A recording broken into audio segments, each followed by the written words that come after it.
Hi y'all, come with me to Faulkner County in Arkansas. Let's talk about James Rayburn Hall. He was also known as Big Red. Here, we're going to call him Red.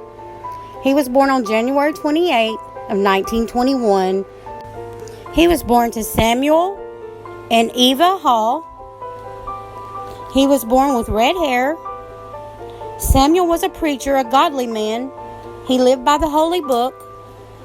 To the outside world, that is, but to his family, they saw another side. An angry and abusive man to his family.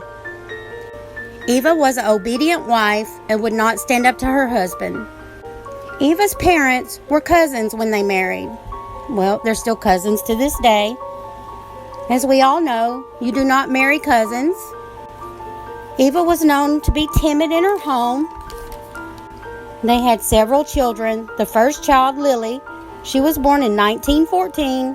She was mentally disabled. Red was the only child in his home that would stand up to his father. Samuel seemed to single Red out with his wrath from hell. It was said he would beat Red like Samuel was a mad animal. As Red grew older, he found himself wandering into the woods of Arkansas to escape his home life.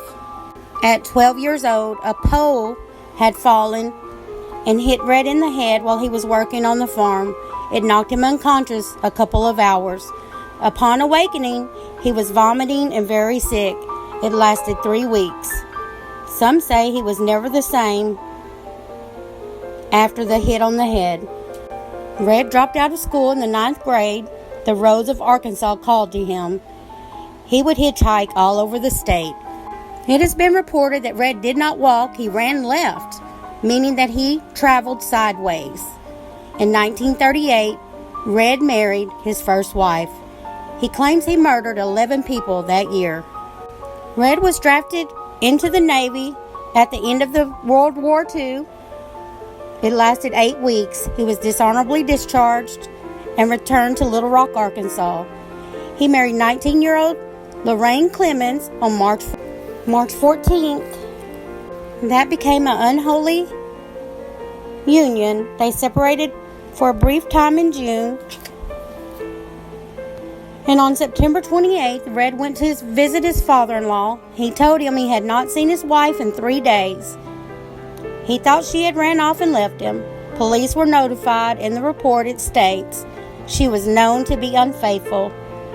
The case was only open for 1 week. It was presumed she had ran off. Red worked part-time as a cab driver when he was not hitchhiking across the state.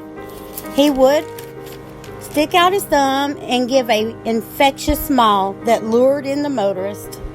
In 1945, in Ouachita County, loggers discovered an abandoned car.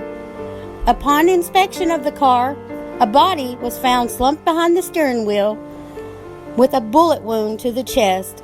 It was Carl Hamilton of Camden, Arkansas. He was a local barber and a bootlegger. On February the 1st, a car is found right outside of Fordyce, Arkansas, abandoned. Authorities search the area. They find a body in the bushes, a bullet wound to the head. He was identified as E.C. Adams. That same day, a delivery truck of meat is headed to Stuttgart, Arkansas. It was late.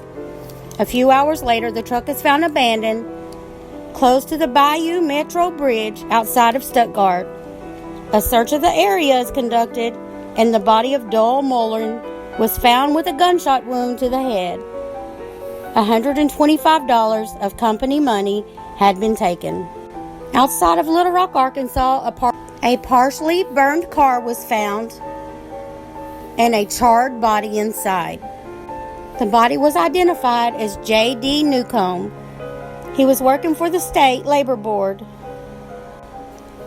And on March 2nd, Red is in a bar in Little Rock, Arkansas. He is arrested for having a bar fight. He was charged a $106 fine. An acquaintance of Red's come forward. He notifies police that he had loaned Red his car on January 28th. There was a loaded pistol in the glove box. When Red returned the car, a single shot was gone from the chamber. Ballistics tests conclude that it was the gun used to kill Carl Hamilton. Red is arrested and charged with murder. He takes authorities to his second wife's body he had buried. The skull had already been found by a farmer, and she was identified by her teeth. Fayrene Clemens Hall was finally laid to rest. Red's trial lasted 2 days. In May of 1945, he was sentenced to death. On January 4th of 1946, Red was led to his execution. He was all smiles and laughing. Joking with the guards, he said, "Boys, I'm not afraid." And as he is strapped in the chair, he tells them, "I can take it." Rayburn Hall, known as Big Red, was the hitchhiker killer from Arkansas. Do as your parents taught you and don't pick up hitchhikers. Y'all stay safe out there, and thank you for listening.